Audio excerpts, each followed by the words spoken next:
الحمد لله رب العالمين والصلاة والسلام على أشرف الأنبياء والمرسلين وعلى آله وأصحابه أجمعين. قال الله تعالى وتبارك في القرآن المجيد والفرقان الحميد. بسم الله الرحمن الرحيم. لا أقسم بهذا البلد وأنت حل بهذا البلد ووالد وما ولد لقد خلقنا الإنسان في كبد. صدق الله مولانا العظيم وصدق رسوله النبي الكريم الرؤوف الرحيم. اللهم نور قلوبنا بالقرآن وزين أخلاقنا بالقرآن وأدخلنا الجنة بالقرآن ونجنا من النار بالقرآن. قال الله تعالى وتبارك في شان حبيبه مخبرا وآمرا إن الله وملائكته يصلون على النبي يا أيها الذين آمنوا صلوا عليه وسلموا تسليما. اللهم صل على سيدنا ومولانا محمد معدن الجود والكرم صلاة وسلاما عليك يا سيدي يا رسول اللہ. میں نے آپ کے سامنے قرآن مجید کے جو کلمات تلاوت کیے ان میں اسی حقیقت کو بیان کیا گیا. لا اقسم بہذا البلد، آغاز ہوا شہر مکہ کی قسم سے. قسم ہے مجھے اس شہر کی، پھر وجہ قسم بھی بیان کی. وانت حل بہذا البلد، مجھے اس شہر کی قسم اس لیے کہ محبوب اس شہر میں تو جو بستا ہے، تیرا بسیرا ہے اس شہر میں. اس شہر کی گلیوں نے تیرے قدم چومے ہیں اور تیرے انفاس کی مہک اس کی فضاؤں میں بسی ہے، اس لیے مجھے قسم کہ یہاں تم رہتے ہو. اللہ اکبر. علماء کے مابین اس بات پر اختلاف ہے کہ مکۃ المکرمہ افضل ہے یا مدینۃ النبی صلی اللہ علیہ وآلہ وسلم افضل ہے. ایک علمی اختلاف ہے. بعض نے کہا مکۃ المکرمہ افضل ہے، دلائل دیے، بڑا وزن ہے دلائل میں. بعض نے کہا مدینۃ الرسول صلی اللہ علیہ وآلہ وسلم افضل ہے، دلائل دیے، بڑا زور ہے دلائل میں. لیکن شیخ عبد الحق محدث دہلوی علیہ رحمہ اسی آیت سے روشنی لے کر کے لکھتے ہیں کہ جب حضور مکے میں تھے تو مکہ افضل تھا، جب مدینے آ گئے تو مدینہ افضل ہو گیا. جدھر جدھر سے وہ گزرتے گئے مجد و شرف بھی پیچھے پیچھے رہا. چند لمحوں کے لیے ٹھہرے تھے تم جس پیڑ کے نیچے.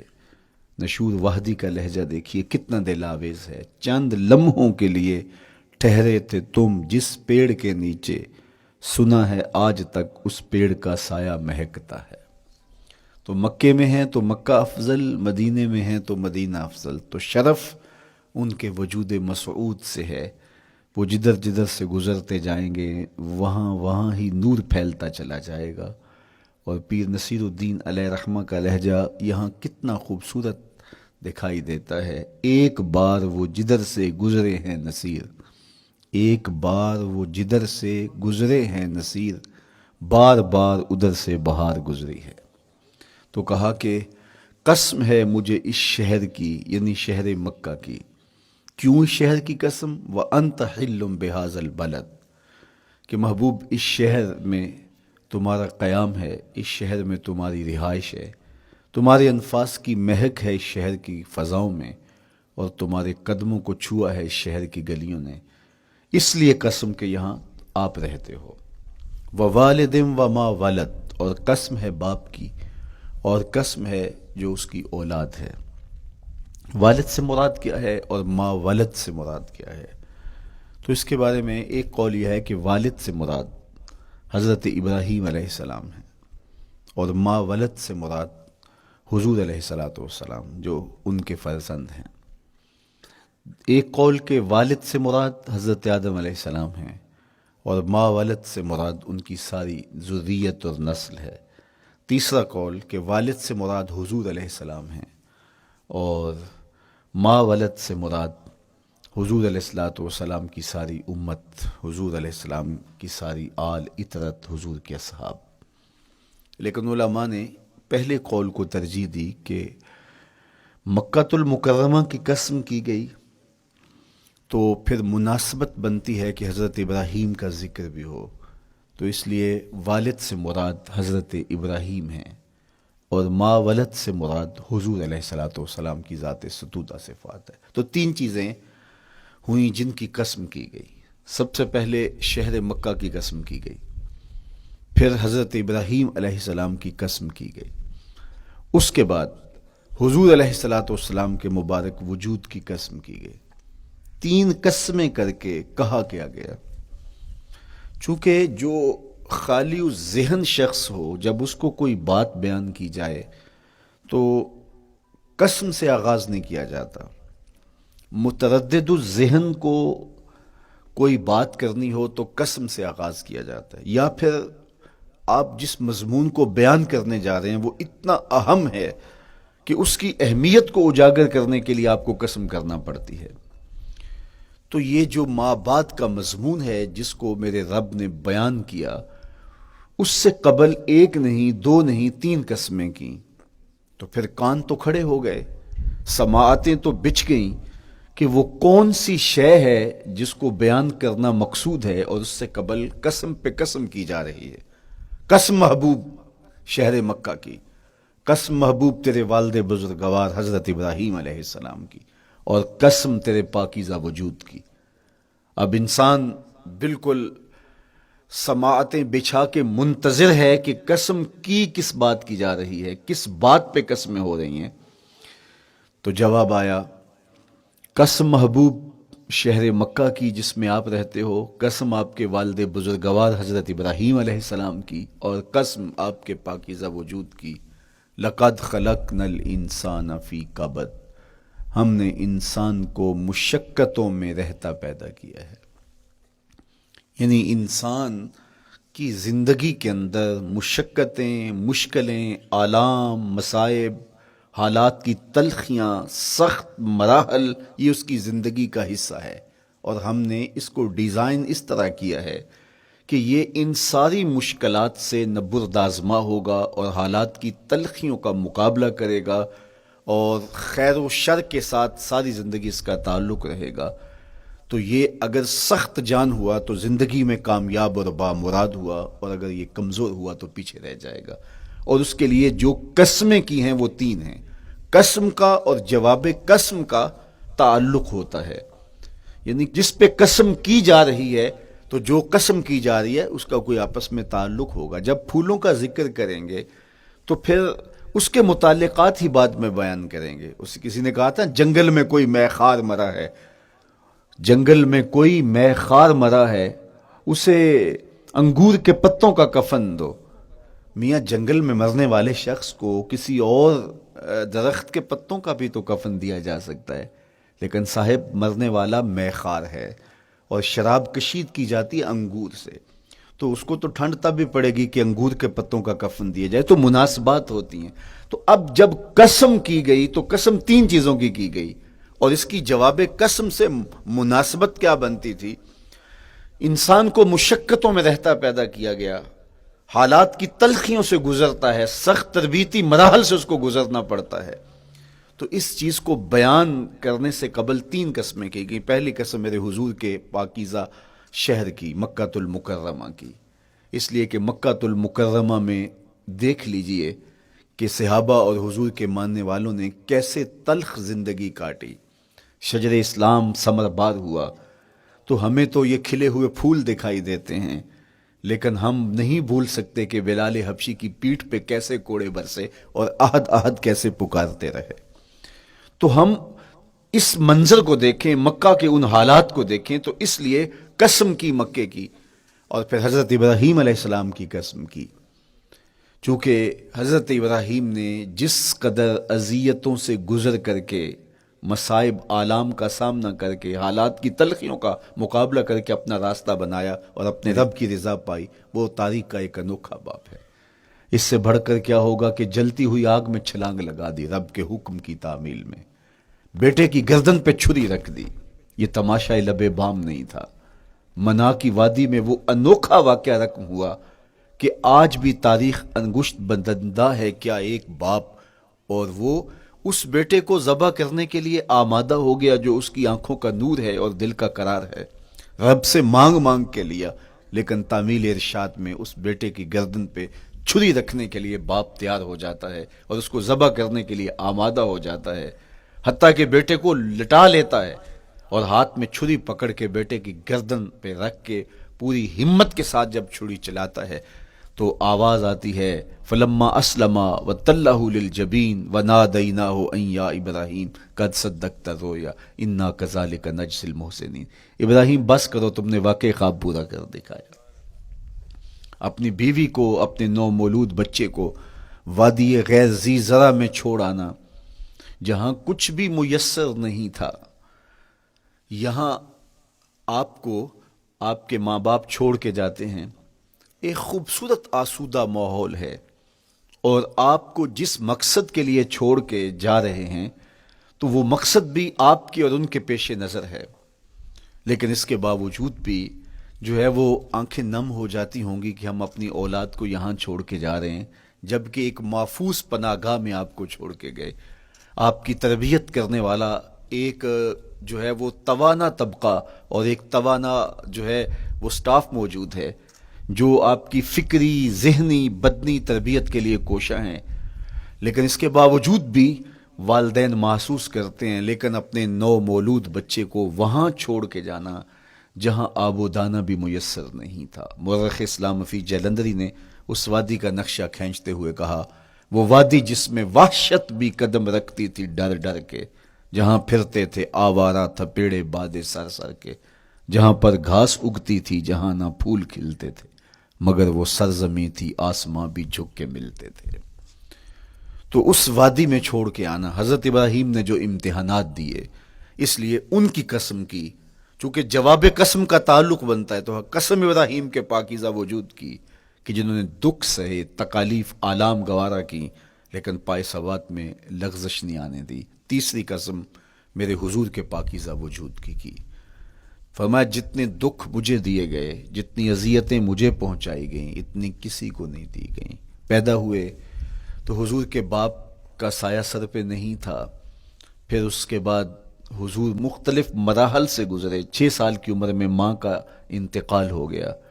جب راہ حق میں لوگوں کو دعوت رشد و ہدایت دینے نکلے تو جو لوگوں کے رویے تھے اور جو اذیتیں لوگوں نے پہنچائیں وہ ایک الگ باب ہے۔ مکے کی گلیوں سے لے کے طائف کے بازاروں تک جن اذیتوں سے میرے حضور گزرے، ام المومنین سیدہ عائشہ رضی اللہ تعالیٰ عنہ فرماتی ہیں ایک دن حضور کی بارگاہ میں حاضری تھی تو ہم نے عرض کیا حضور کیا احد کے دن سے سخت دن بھی زندگی میں کبھی گزرا ہے؟ صحابہ کی نظر میں اس دن سے سخت دن کبھی زندگی میں نہیں آیا، اس لیے کہ جب 70 صحابہ کی لاشیں پڑی تھیں، حضور کے چچا حضرت امیر حمزہ شہید کر دیے گئے، اور نہ صرف انہیں شہید کیا گیا، ان کا مسئلہ کیا گیا، اعضائے بدنیاں کاٹ دیے گئے، ناک کاٹ لی گئی، زبان کاٹ لی گئی، بدن چیر کے کلیجہ نکالا گیا، اور پھر ان اعضاء کا ہار پرویا گیا، اور ہندا نے گلے میں ڈال کے رقص کیا، آنکھوں میں نیزے چبھوئے گئے۔ تو یہ دردناک دن تھا۔ تو حضور کے سر انور پہ سفید رنگ کی پٹی بندھی تھی اور چشمان رحمت میں آنسو تھے، اور بار بار فرماتے تھے ما فعل امی، میرے چچا کی کہانی سناؤ۔ تو یہ دردناک دن تھا جو صحابہ نے اپنی آنکھوں سے دیکھا۔ تو انہوں نے کہا حضور کیا احد کے دن سے سخت دن بھی کبھی زندگی میں آیا؟ ان کا خیال تھا کہ حضور فرمائیں گے ہاں یہ میرا زندگی کا مشکل ترین اور سخت ترین دن تھا، لیکن حضور نے فرمایا ہاں عائشہ، جب طائف کے بازاروں میں تیری قوم نے مجھے پتھر مارے تو یہ دن احد کے دن سے بھی سخت تھا۔ حضور ان کے 3 سرداروں کے پاس پیغام حق لے کے گئے، لیکن انہوں نے آگے سے جو رویہ اختیار کیا وہ اتنا اذیت ناک تھا۔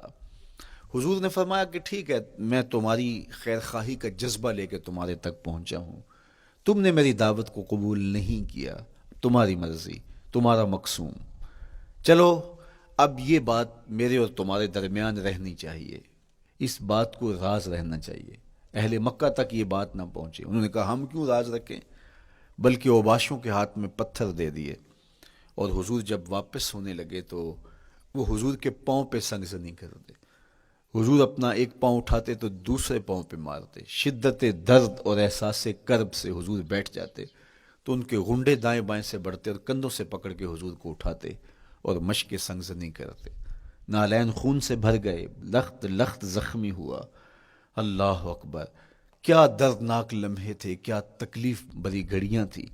تو کہا کہ جب طائف کے بازاروں میں تیری قوم نے مجھے پتھر مارے تو یہ دن احد کے دن سے بھی سخت تھا.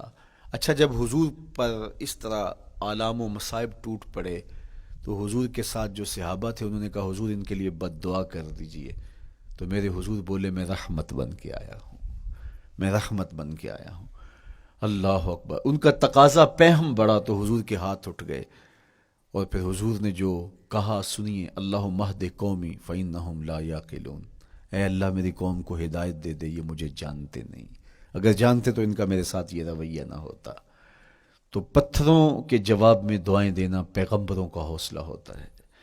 اللہ اکبر. مورخ اسلام حفیظ جلندری نے کیا خوبصورت پیرائے میں نقشہ کھینچا کہ حضور ہاتھ اٹھا کے دعا مانگ رہے ہیں، الہی کرم کر کو سارے طائف کے مکینوں پر، الہی پھول برسا ان پتھروں والی زمینوں پر.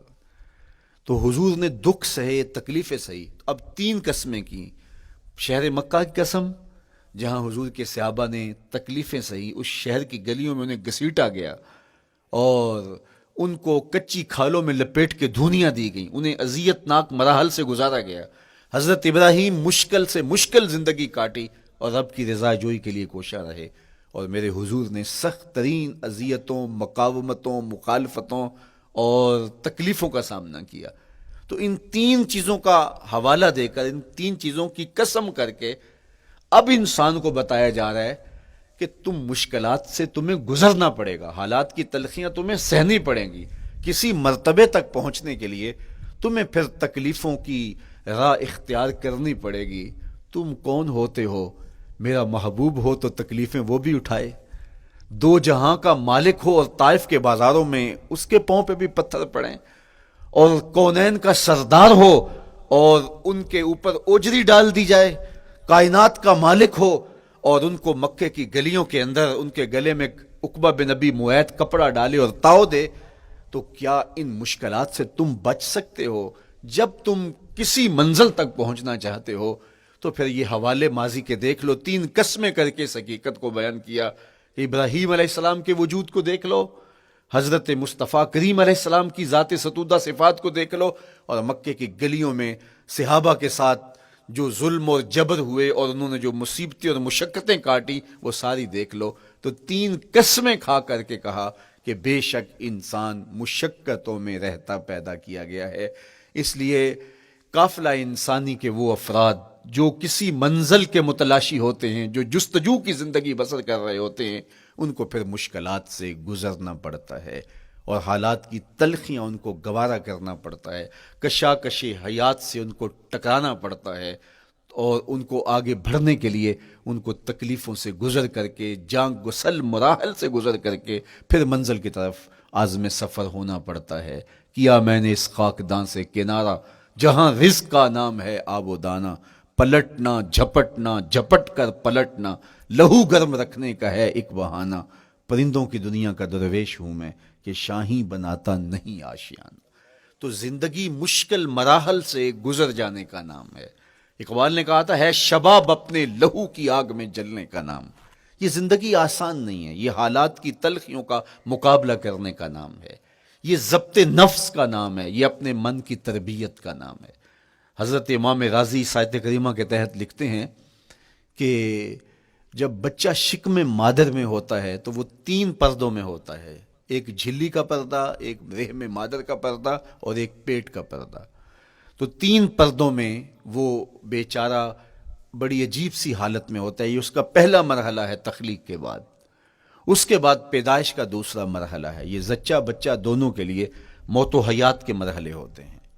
اس کے بعد وہ پیدا ہوا، اس دنیا پہ آیا تو اس کی مشکل کیا ہے؟ زبان ہے، بولنا نہیں جانتا، دیکھتا ہے پہچان نہیں سکتا، سنتا ہے سمجھ نہیں سکتا، ہاتھ ہیں پکڑ نہیں سکتا، ٹانگیں ہیں چل نہیں سکتا. کتنی مشکل بن گئی. یہ سب کچھ چیزیں ہونے کے باوجود بھی وہ بے بس دکھائی دیتا ہے.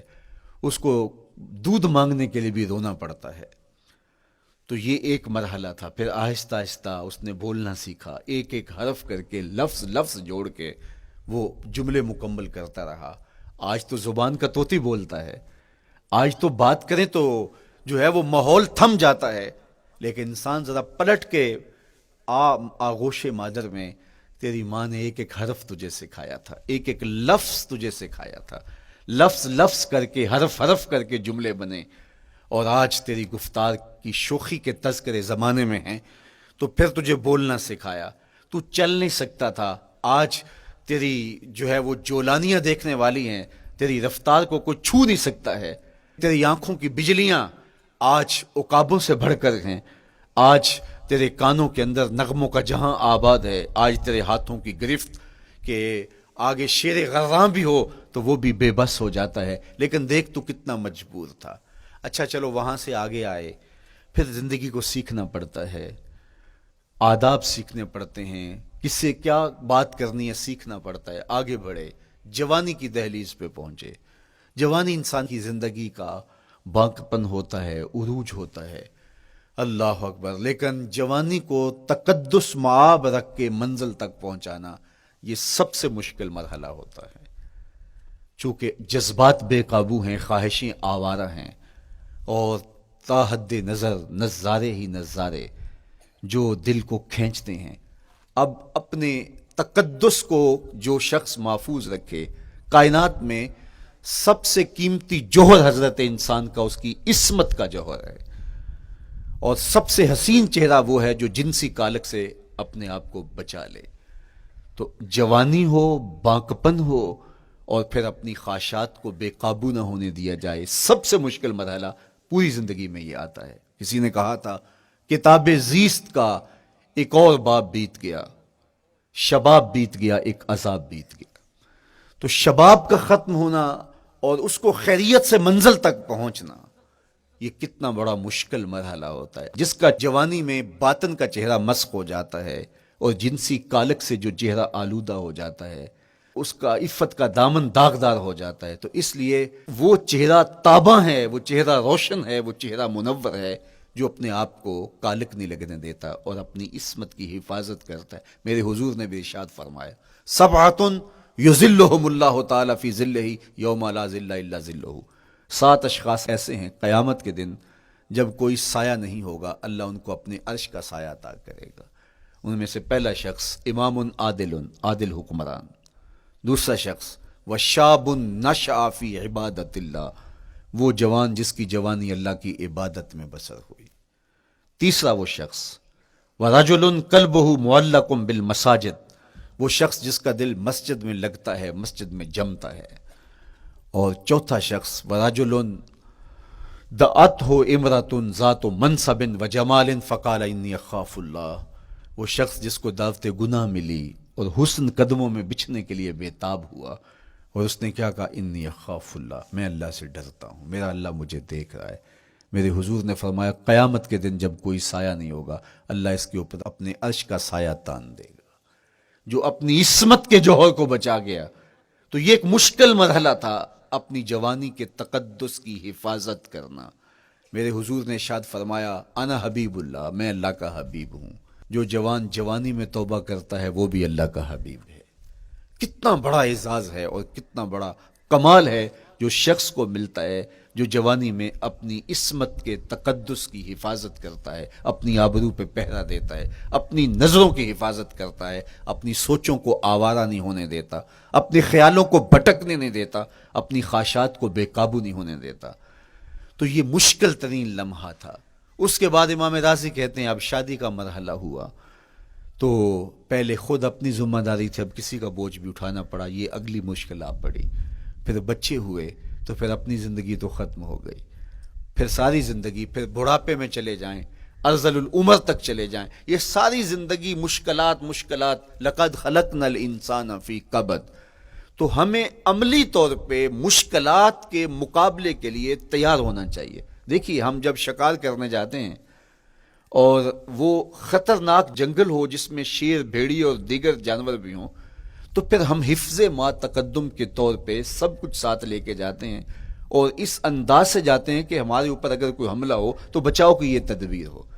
تو ہم عملی طور پہ اس کے لیے خود تیار ہوتے ہیں، تو پھر کوئی ہونے والا حملہ غیر متوقع نہیں ہوتا، اور ہم اس کے لیے اپنے آپ کو مستعد اور فعال پاتے ہیں۔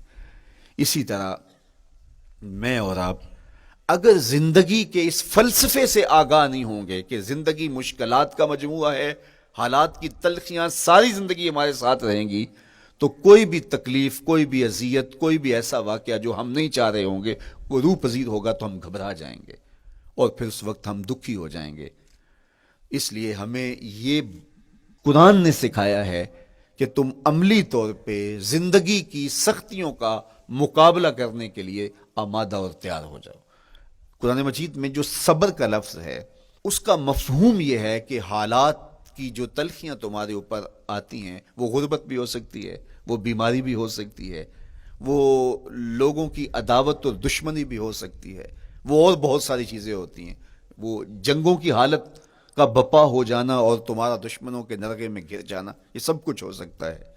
تو اس کے اوپر استقامت کے ساتھ تم کھڑے رہو اور تم ان کو برداشت کرنے کی اپنے اندر ہمت اور حوصلہ رکھو، تو پھر وہ تمہارا صبر ہوگا، اور یہ قوت اگر تمہارے اندر پیدا ہو جاتی ہے تو پھر تمہاری زندگی آسان اور سوکھی ہو جاتی ہے۔ لیکن اگر یہ دولت تمہیں نصیب نہیں ہوتی تو پھر ساری زندگی دکھوں اور شکووں سے بھری رہتی۔ اس لیے ہمیں یہ چیز سیکھ لینی چاہیے کہ زندگی نام ہی مشکلات سے نہ برد آزما رہنے کا ہے۔ عملی طور پہ ہم دیکھو، ہمیں پتہ ہے سردی آ رہی ہے تو اس کا ہم پہلے انتظام کرتے ہیں، تو سردی ہمیں دکھی نہیں پھر کرتی، ہم سردی سے بھی لطف لیتے ہیں، موسم برسات سے بھی مزہ لیتے ہیں، اور گرمی سے بھی ہم ایک حاص حاصل کر لیتے ہیں اگر ہم اس کو جو ہے اس کے لیے عملی طور پہ اپنے آپ کو تیار کر لیں۔ لیکن اگر ہم اس کے لیے تیاری نہیں کریں گے تو سوائے گھبراہٹ کے اور کچھ نہیں ہوگا۔ تو مجھے اور آپ کو عملاً اپنے آپ کو اس بات کے لیے آمادہ کرنا پڑے گا کہ زندگی حالات کی تلخیوں سے ٹکرانے کا نام ہے، اور ساری زندگی ہمیں ان مراحل سے گزرتے رہنا پڑے گا۔ اور قرآن نے جو ہے وہ 3 قسمیں کر کے، اور 3 قسمیں بھی شہر مکہ کی اور محبوب کریم کے پاکیزہ وجود اور جناب ابراہیم علیہ الصلوۃ والسلام کی، تاکہ تمہیں پتہ چلے جب ان کو بھی ان مراحل سے گزرنا پڑا میں اور آپ کیا بیچتے ہیں۔ اس لیے ہمیں اپنی زندگی کو ان راہوں پہ ڈالتے ہوئے صبر اور استقامت، اب صبر اور استقامت کی دولت ہمیں کیسے نصیب ہوگی، یہ دولت کس طرح، یہ قوت راسخہ ہمارے اندر کیسے پیدا ہوگی، اور کس طرح ہمارے من کے اندر یہ چیزیں سمائے گی۔ اللہ تعالیٰ کی خشیت، اس پر توکل، اس پر بھروسہ، اور اللہ تعالیٰ جل شانہ کی طرف سے ہر کام کے ہونے کا یقین ہمارے اندر یہ استقامت اور یہ حوصلہ پیدا کرتی ہے یہ چیز۔ اس لیے مجھے اور آپ کو اپنی پوری زندگی میں اس عمل سے گزر کر کے اپنے آپ کو مضبوط ترین صورتحال میں لا کے کھڑا کرنا پڑے گا، اور یہی زندگی کا جمال ہے۔ تو اب پھر دیکھیے قرآن کیا کہہ رہا ہے، لا اقسم بہذا البلد وانت حل بہذا البلد ووالد وما ولد، 3 قسمیں کی۔ اس کے بعد ارشاد فرمایا لقد خلقنا الانسان فی کبد، ہم نے انسان کو مشکلوں میں، مصائب میں، آلام میں رہتا ہوا پیدا کیا۔ کہتے ہیں جب حضرت انسان کی تخلیق ہوئی تو اس کا خمیر جب گویا جا رہا تھا تو اس کے اوپر 39 دن تک آزمائشوں کی، دکھوں کی، تکلیفوں کی بارش ہوئی، اور ایک دن خوشیوں اور مسرتوں کا می برسا۔ تو انسان کی زندگی کے اندر حالات سے ٹکرانا اور دکھوں کو سہنا اور دکھوں سے مقابلہ کرنا، یہ سیکھنا پڑے گا، اور جب انسان اس کو عملی طور پر سیکھ جائے گا تو پھر زندگی کا جمال اور زندگی کا حسن نصیب ہوگا۔ دوسری بات، ہمیں اپنی زندگی میں 7 چیزوں کو اپنا اصول بنا لینا چاہیے، اور یہ 7 چیزیں وہ ہیں جو ہماری زندگی کو ایک خوبصورت سانچے میں ڈھال کر کے ہمیں ایک پاکیزہ اور ستھرا انسان بنا دیتی ہیں۔ پہلی چیز، التمسک بکتاب اللہ، اللہ کی کتاب سے جڑ جانا، وابستہ ہو جانا۔ جب ہم کتاب اللہ سے وابستہ ہو جائیں تو پھر ہمارے باطن کی اور نفس کی تربیت ہوتی ہے، اور پھر ہم وہ مطلوب انسان بنتے ہیں جو ہمارا رب ہم سے تقاضا کرتا ہے۔ تو اس لیے ہمیں اپنی زندگی میں اس چیز کو لازم کر لینا چاہیے کہ ہمارا کوئی بھی دن قرآن مجید کی تلاوت کے بغیر نہ گزرے۔ اپنے دن کا آغاز قرآن مجید کی تلاوت سے کیجیے۔ سورہ یاسین سے جو اپنے دن کا آغاز کرتا ہے سارا دن اللہ کی امان میں رہتا ہے، اس کی حفاظت میں رہتا ہے، اور اپنی شب کا آغاز سونے سے پہلے سورہ الملک کی تلاوت کریں، آپ ساری شب اللہ کی امان میں، اس کی حفاظت میں رہیں گے۔ اور قرآن مجید کو سمجھ کر اس کے مفاہیم و مطالب کے ساتھ ایک رکوع کم از کم پوری زندگی، اپنی زندگی کے نصاب میں آپ کتنا وقت مختلف امور کے لیے سر انجام دیتے ہیں۔ یہ کتاب انسانی ہدایت کے لیے، انسانی تربیت کے لیے، اس سے کوئی اور بہتر اور مؤثر جو ہے وہ نصاب نہیں ہو سکتا ہے۔ انسان سازی کا بہترین ذریعہ ہے یہ کتاب، اور اس کتاب کے ذریعے سے جو ہے وہ انسان پستیوں سے اٹھ کے بلندیوں تک جا پہنچتا ہے۔ اقبال نے تو کہا کہ گر تمی خواہی مسلمان زیستن، نیست ممکن جز بقرآن زیستن۔ اگر تو مسلمان بن کے جینا چاہتا ہے تو قرآن کے بغیر ایک قدم بھی نہیں چل سکتا۔ تو آگے چل کے اسی نظم میں کہا کہ فاش می گوئم آنکھ در دل مزمرست، این کتابیں نیست چیزیں دیگرست۔ اگر میں کھل کے بیان کر دوں جو میرے سینے میں چھپا ہے تو میں تجھے بتا دوں کھل کے، یہ کتاب نہیں، یہ کوئی اور ہی شے ہے۔ کن لوگوں کو کہاں سے اٹھایا اور یہ کتاب کہاں تک لے گئی، جو باہمی جنگ و جدل میں الجھے ہوئے تھے اور حرف شناس بھی نہیں تھے، جو سواد آشنا بھی نہیں تھے، پھر انہوں نے جو ہے وہ روما کی سلطنت بھی الٹ کے رکھ دی۔ یہ کرشمہ تھا اس کتاب کا، جس نے زندگی کا جمال ان کی روحوں کے اندر پیدا کر دیا۔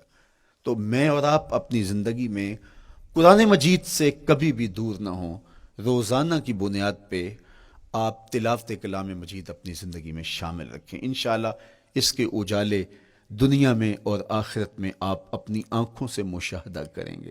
حضرت امام احمد بن حنبل فرماتے ہیں، میں نے رب سے کہا کہ مجھے اپنا قرب عطا کر، آواز آئی میرا قرب چاہتے ہو تو قرآن پڑھا کرو۔ یہ رب کی قربت کی بھی ضمانت ہے اور ضبط نفس اور باطن کی تربیت کا بھی ذریعہ ہے۔ اچھا، دوسری بات، والاقتداء بسنت رسول اللہ صلی اللہ علیہ وآلہ وسلم۔ ہمارے لیے بہترین نمونہ ہمارے حضور علیہ الصلوۃ والسلام کی زندگی ہے، حضور کے دیا ہوا نظام حیات ہے، جس پر حضور نے خود عمل کر کے دکھایا۔ میرا عشق رسول، میری محبت رسول اس بات کا تقاضا کرتی ہے کہ میں ان کے طریقہ حیات کے مطابق اپنی زندگی گزاروں۔ اسلام دعوے کی بات نہیں کرتا، دلیل ہم سے مانگتا ہے۔ آج میں کہتا ہوں میں عاشق رسول ہوں، اور اتنا بڑا عاشق رسول ہوں کہ میرے جیسا زمانے میں دوسرا کوئی نہیں۔ میرے جذبات ایسے دکھائی دیتے ہیں، آسمان کو چیر دوں گا اور زمین کو پھاڑ دوں گا، لیکن ہمسایوں کے ساتھ میرا سلوک بتاتا ہے کہ میں عاشق رسول نہیں ہوں۔ دوستوں کے ساتھ میرا رویہ بتاتا ہے کہ میں عاشق رسول نہیں ہوں۔ میں کسی سے وعدہ کرتا ہوں اور پھر اس پہ پورا نہیں اتر پاتا، تو صاحب پھر آپ عاشق رسول نہیں ہیں، آپ کچھ اور ہیں۔ عشق رسول تو یہ ہے کہ میرے محبوب علیہ السلام نے کسی سے عہد کیا ہے کہ تمہارے آنے تک میں یہاں کھڑا ہوں، اور وہ جا کے بھول جاتا ہے، اور میرے حضور 3 دن وہاں منتظر رہتے ہیں۔ وہ اچانک گزرا اور دیکھا تو حضور علیہ الصلوۃ والسلام کھڑے ہیں، تو خود پریشان ہوا، صرف اتنی بات اسے کہی، صاحب تو نے مجھے مشکل میں ڈال دیا، تو نے مجھے مشقت میں ڈال دیا۔ عہد کیا ہے تو پھر اس کی پاسداری نبھا کے دکھائی۔ اللہ اکبر! میں اگر حضور سے محبت کرنے والا ہوں تو میرا رویہ بتائے کہ میں عاشق رسول ہوں۔ میری زبان پہ جھوٹ نہیں بول سکتی۔ آپ سے پوچھا گیا کہ مومن بزدلی کر سکتا ہے؟ کہا نہیں، بہادر ہوتا ہے، لیکن ہو سکتا ہے کبھی اس سے بزدلی سرزد بھی ہو جائے۔ پھر پوچھا گیا کہ مومن بخیل ہو سکتا ہے؟ کہا نہیں، سخی ہوتا ہے، لیکن ہو سکتا ہے کبھی اس سے بخل بھی سرزد ہو جائے۔ پھر تیسرا سوال حضور سے کیا گیا، مومن جھوٹا ہو سکتا ہے؟ فرمایا جھوٹا نہیں ہو سکتا، یہ پکی بات ہے کہ مومن جھوٹ نہیں بول سکتا۔ میں اور آپ اپنے رویوں میں دیکھیں کہ ہم کھڑے کہاں ہیں۔ آج ہم ان جگہوں پہ بھی جھوٹ بولتے ہیں جہاں جھوٹ بولنا ہماری مجبوری بھی نہیں ہوتی، چونکہ یہ ہماری فطرت ثانیہ اور عادت بن چکا ہے، اور ہم اس کو برا ہی نہیں سمجھتے۔ جبکہ جھوٹ جب کوئی شخص بولتا ہے، حدیث پاک میں آتا ہے اس کے منہ سے بدبو نکلتی ہے، رحمت کے فرشتے 1 میل دور ہٹ جاتے ہیں اس سے۔ اور سویر سے شام تک جب ہمارے معمولات یہ ہوں تو پھر ہم کہاں کھڑے ہیں اور رحمت کے فرشتے کہاں کھڑے ہیں؟ تو حضور علیہ الصلوۃ والسلام کی سنت کا اتباع حضور کی محبت کی دلیل ہوگی۔ امام قرطبی نے لکھا ہے، اللہ کی محبت کا کوئی دعویٰ کرے تو کیا دلیل ہوگی کہ یہ واقعی محب الہی ہے؟ تو کہا اللہ سے محبت کا دعویٰ کرنے والے کے لیے دلیل یہ ہے کہ وہ قرآن سے پیار کرے۔ قرآن سے پیار اور قرآن سے محبت کی دلیل یہ ہے کہ حضور کا پیار سینے میں رکھے. حضور سے محبت کی دلیل یہ ہے کہ سنت رسول سے پیار کرنے والا ہو, اور سنت رسول سے پیار کرنے کی دلیل یہ ہے کہ بدعات سے اجتناب کرنے والا ہو. ہر وہ طریقہ جو میرے حضور نے نہیں دیا اس کو اختیار نہ کرے, اس طریقے کو اختیار کرے جو حضور علیہ الصلوۃ والسلام کا عطا کرتا ہے. تیسری بات, عقل الحلال. یہ وہ بنیادی اصول ہیں جو ہماری زندگیوں میں اتر جانے چاہیے, اور ہم ایک صالح اور خوبصورت انسان بن کے اس معاشرے کا حصہ بن سکتے ہیں. عقل حلال زندگی میں شامل ہو تو زندگی کو جمال نصیب ہوتا ہے, اور باطن اور ظاہر کو طمانینت نصیب ہوتی ہے. اگر رزق پاک نہیں ہے تو آپ کعبے بھی جائیں تو وہاں بھی آپ محروم پلٹیں گے. میرے حضور علیہ الصلوۃ والسلام نے فرمایا, ایک بندہ لمبا سفر کر کے گیا, اشعث اغبر کے لفظ ہیں کہ اس کے بال بکھرے ہوئے ہیں, سفر کی گرد پڑی ہوئی ہے, اور لباس بھی پھٹا ہوا ہے, شکستہ حالت, پراگندہ صورت, اور کھڑا ہے کعبۃ اللہ کے سامنے. یمد یدیہ, دونوں ہاتھ لمبے کر کر کے دعا مانگ رہا ہے, اور کیا کہتا ہے, اے اللہ ومطعمہ حرام ومشربہ حرام وملبسہ حرام وغذی بالحرام. فرمایا اس کا کھانا حرام کا ہے, اس کا پینا حرام کا ہے, اس نے جو لباس پہنا وہ حرام کا ہے. میرے حضور فرماتے ہیں بتاؤ اس کی دعا کیسے قبول ہوگی. اب لمبا سفر کاٹ کے حرم کعبہ میں پہنچے, غلاف کو پکڑ پکڑ کے دعائیں کر رہا ہے, لمبے لمبے ہاتھ کر کے دعائیں مانگ رہا ہے, ملتزم سے لپٹا ہوا ہے, حتیم میں سجدہ ریز ہو کے رو رو کے دعائیں مانگ رہا ہے, لیکن دعا قبول نہیں ہوتی. کیوں؟ اس لیے کہ اس کے پیٹ میں لقمہ حرام کا ہے, اس کے بدن پہ لباس حرام کا ہے. تو اسلام نے جتنا زور حلال کمانے, حلال کھانے اور حلال اختیار کرنے پر دیا ہے, تو ایک مومن اگر اسلام کے مبادیات سے بھی آگاہ ہو تو اس کی تو زندگی کے اندر جو ہے وہ حرام گھس ہی نہیں سکتا ہے, بلکہ وہ مشکوک سے بھی اجتناب کرے. چوتھی چیز, کف الاذی. اپنے آپ کو ایسا بناؤ کہ تمہارے وجود سے کسی کو ضرر اور تکلیف نہ پہنچے. ہمارا اسلام تو ہمیں یہ بتاتا ہے کہ تم پیاز یا لہسن کھا کے مسجد میں نہ جاؤ کہ تمہارے منہ سے جو سمیل آتی ہے اس سے کسی کو تکلیف نہ پہنچے.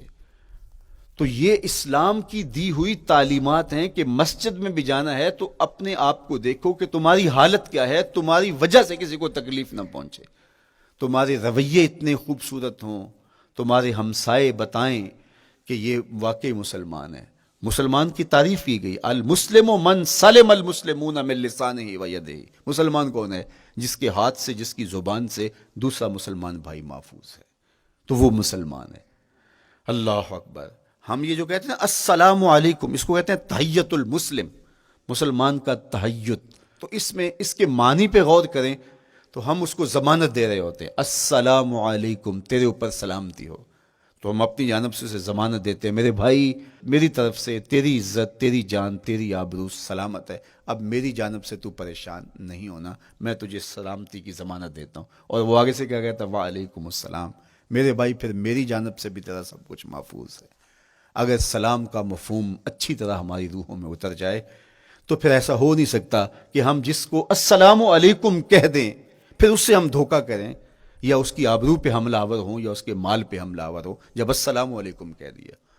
چونکہ جو ہمیں لفظ بولنے کے لیے کہا گئے ہیں اس کے پیچھے فلسفہ ہے لفظوں کا. یہ پھول ہیں, ان کو دیکھ کر سبحان اللہ کہنے کا کہا گیا ہے.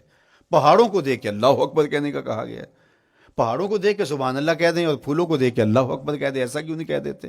لیکن نہیں, اس لیے کہ جب پہاڑوں کو دیکھتے ہیں تو دل میں ان کی ہیبت پیدا ہوتی ہے. اتنے بڑے پہاڑ, سمندر کو دیکھتے ہیں تو اس کی ہیبت پیدا ہوتی ہے. اتنا بڑا سمندر تا حد نظر پھیلا ہوا, تو جب اس کی بڑائی پیدا ہونے لگتی ہے تو فوراً پلٹایا گیا اللہ کی بڑائی کی طرف اور کہا بول اللہ اکبر, یہ نہیں میرا اللہ بڑا ہے. اور پھول کو جب دیکھا تو اس کی لطافت کی طرف الجھنے لگے, کتنا خوبصورت ہے, درزوں میں کیسے خوشبو بسی ہوئی ہے, کیسے رنگ ہیں, کیسے جمال ہیں. اللہ اکبر. وہ کیا کسی نے کہا تھا نا کہ درزوں کی لطافت میں خوشبو نے اماں پائی, گل چیرنے والے نے کس شان سے چیرا ہے. تو کیا کمال ہے یار, کیا پتیاں ہیں, کیا رنگ ہے, کیا خوبصورتی ہے, کیا لطافت ہے. الجھنے لگے, کہا بول سبحان اللہ, یہ کیا ہے جس نے رنگ بھرے ہیں وہ پاک ہے. تو تیرا دل الجھ نہ جائے. تو جو ہم بولتے ہیں لفظ جہاں بھی بولتے ہیں اس کے پیچھے ایک فلسفہ ہوتا ہے. السلام علیکم یہ تحیت المسلم ہے. جب ہم کسی کو کہتے ہیں السلام علیکم تو اس کو ہم نے ضمانت دے دی، بس بات ختم، اب جو ہے وہ میری جانب سے تو محفوظ ہے۔ لیکن ہم سلام بھی لے رہے ہوں گے اور ہاتھ بھی کاٹ رہے ہوں گے اور اس کی جیب بھی کاٹ رہے ہوں گے، پھر سلام نہیں لیا، ہم نے منافقت کی ہے۔ تو کف الاذی چوتھی چیز، اور پانچویں چیز اجتناب المعاصی، گناہوں سے اپنے آپ کو بچا کے رکھنا۔ نیکی کرنا بہت اہم ہے، لیکن نیکی کرنے سے زیادہ ہم اپنے آپ کو گناہوں سے بچانا ہے۔ چونکہ شر کی قوتیں ہمارے ساتھ جڑی ہوئی ہیں، اس لیے اپنے آپ کی حفاظت جب ہم کریں گے تو ہم ایک اچھی صورت میں آگے بڑھیں گے۔ اور چھٹی چیز وہ ہے التوبہ، توبہ تسلسل کے ساتھ کرتے رہیے۔ یہ تصور کہ بڑھاپے میں توبہ کریں گے، یہ تصور کہاں سے آیا؟ یا ہمارے ہاں آج کل یہ کلچر پیدا ہوا ہے کہ لیلۃ القدر یا شبرات کے دن سارے جڑ کے توبہ کرنے بیٹھ جاتے ہیں اور پورا سال اپنی مرضی کی زندگی گزارتے ہیں۔ ایسا نہیں ہے۔ میرے حضور کے دامن پہ ایک بھی گناہ کا دھبا نہیں تھا۔ ہم نبیوں کی عصمت کے قائل ہیں، کسی نبی پر کوئی گناہ کا دھبا نہیں ہوتا۔ اگر اس امکان کو بھی تسلیم کر لیا جائے تو ساری شریعت مشکوک ہو جاتی ہے۔ لیکن اس کے باوجود حضور فرمایا میں دن میں اللہ سے 100 بار توبہ کرتا ہوں، ایک دن میں 100 مرتبہ توبہ کرتا ہوں۔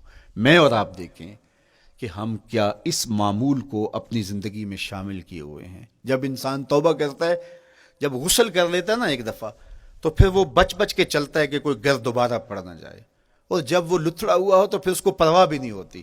اس لیے ہمیں بار بار غسل کرنے کی، بار بار توبہ کرنے کی تلقین کی گئی ہے، تاکہ ہم پھر نئے گناہوں سے بچتے رہیں گے۔ تو اپنی زندگی میں توبہ کا تسلسل کیجئے، شام سویرے صبح بار بار اللہ سے توبہ کی اور رجوع کیجئے۔ اور آخری چیز ادا الحقوق، حقوق کا ادا کرنا۔ ہمارے ذمے جو حقوق عائد ہوتے ہیں وہ ہمارے والدین کے ہیں، وہ ہمارے بہن بھائیوں کے ہیں، وہ ہمارے دوستوں کے ہیں، ہمسایوں کے ہیں، ہمارے اساتذہ کے ہیں، کلاس فیلوز کے ہیں۔ وہ حقوق حتیٰ کہ جانوروں کے کیوں نہ ہوں، تو ان حقوق کو ہم ادا کرنے والے، دست بردار نہیں ہو سکتے ہم ان حقوق سے۔ یہ مومن کی زندگی ہے، یہ ہمارا نظم حیات ہے، یہ اسلام کا دیا ہوا منشور ہے، یہ طریقہ زندگی ہے کہ ہم ایک ایک کے حق کو ادا کرتے ہوئے اپنی زندگی کو بسر کریں۔ بالخصوص میں طلباء سے مخاطب ہوں کہ یہ عمر تربیتی اعتبار سے سب سے اہم عمر ہے۔ سیدنا علی المرتضیٰ رضی اللہ تعالیٰ عنہ فرماتے ہیں کہ 15 سال سے لے کر کے 20 سال تک کی عمر میں انسان کے نظریات پختہ ہوتے ہیں اور اس کی عادتیں جمتی ہیں۔ یہ دوسرے کہتے ہیں 13 سے 19 سال تک کی عمر، وہ کہتے ہیں یہ بڑی اہمیت کی حامل ہے۔ تو 13 سے 19 سال یا 15 سے 20 سال تک کی عمر، بعض کا تو ہوتا ہے کہ ابھی بچے ہیں، ماں باپ بھی سستی کرتے ہیں کہ ان کو تہجد کا عادی اب کیوں بنائیں، ابھی تو یہ بچے ہیں، ان کو ان چیزوں سے، چھوٹی چھوٹی چیزوں کا عادی اب کیوں بنائیں، جب بڑے ہوں گے، سمجھدار ہوں گے، ذمہ داریوں کا بوجھ آئے گا، سب کچھ کر لیں گے۔ تو پھر اس وقت کرنا مشکل ہوتا ہے، پھر کر نہیں پاتا بندہ۔ تو جو سیکھنا ہے، جو عادتیں پختہ کرنی ہے، وہ اسی زندگی میں ہوتی ہیں۔ تو یہ آپ کا ایک موقع ہے، آپ کو ایک ماحول فراہم ہوا ہے۔ آپ کے ہمسائے آپ کے کلاس فیلوز ہیں جو آپ کے ساتھ کمرے میں رہ رہے ہیں۔ ہمسائیگی کے حقوق ادا کرنے کا جو انداز ہے وہ یہاں ہی سیکھیے اور اپنے اندر اس کو متحقق کیجیے اور پختہ کیجیے۔ اسی طرح اپنے گفتگو کے لہجوں میں شائستگی، اپنے انداز کے اندر خوبصورتی اور اپنے رویوں کے اندر جمال پیدا کرنے کی کوشش کریں، اپنے آپ کو مؤثر بنائیں، اور شریعت کے بتائے ہوئے اصولوں اور ضابطوں کے مطابق آپ جب زندگی کے چند دن گزار لیں گے، پھر زندگی گزارنے کا نشہ آنے لگ جائے گا۔ چونکہ جب ہم اپنی خواہش کی زندگی گزارتے ہیں تو پھر ہم خود بے چین اور مضطرب ہوتے ہیں، اس لیے کہ ہمیں اس طرح زندگی گزارنی چاہیے جس طرح ہمارے رب نے ہمیں بتایا ہے۔ آپ کوئی بھی مشین خریدتے ہیں، کوئی بھی چیز لیتے ہیں تو اس کے ساتھ چھوٹی سی بک دیتے ہیں، آپ کو اس کا طریقہ استعمال بتاتے ہیں کہ اس کو یوں استعمال کرو گے تو دیر پا اس کے فوائد حاصل کرو گے۔ اگر یہ مائک ہم اس طرح استعمال نہیں کرتے، اپنی خواہش سے استعمال کریں گے، تو پھر نتیجہ کیا ہوگا کہ تھوڑے دنوں کے بعد جو ہے وہ خرابی کی طرف سلسلہ چلے گا۔ اس طرح یہ وجود جس پاکیزہ ذات نے بنایا ہے، اس نے ہمیں بتایا ہے کہ اس کو استعمال کیسے کرنا ہے اور اس زندگی کو کیسے گزارنا ہے۔ اور پھر انسان کو ایک ماڈل اور نمونہ بھی چاہیے تو کہا نمونہ دیکھنا ہے تو محمد عربی کی ذات دیکھ لو، ادھر دیکھتے جاؤ اور زندگی گزارتے جاؤ، دیکھنا تمہاری زندگی کتنی خوبصورت اور کتنی پروقار گزرتی ہے۔ اللہ آپ کو دنیا آخرت کی برکتیں دے، اپنی پناہوں اور اپنی امان اور اپنی حفاظتوں کا حصار دے، اور آنے والا کل اللہ بہتر فرمائے، میرے وطن کی خیر کرے، میرے ملک کو امن کے اجالے دے، یہاں دہشت گردی کے سلگتے الاؤ ٹھنڈے کر کے امن کی بہاریں پیدا کر دے۔ کی محمد سے وفا تو نے تو ہم تیرے ہیں، یہ جہاں چیز ہے کیا لوح و قلم تیرے ہیں۔ وآخر دعوانا ان الحمدللہ۔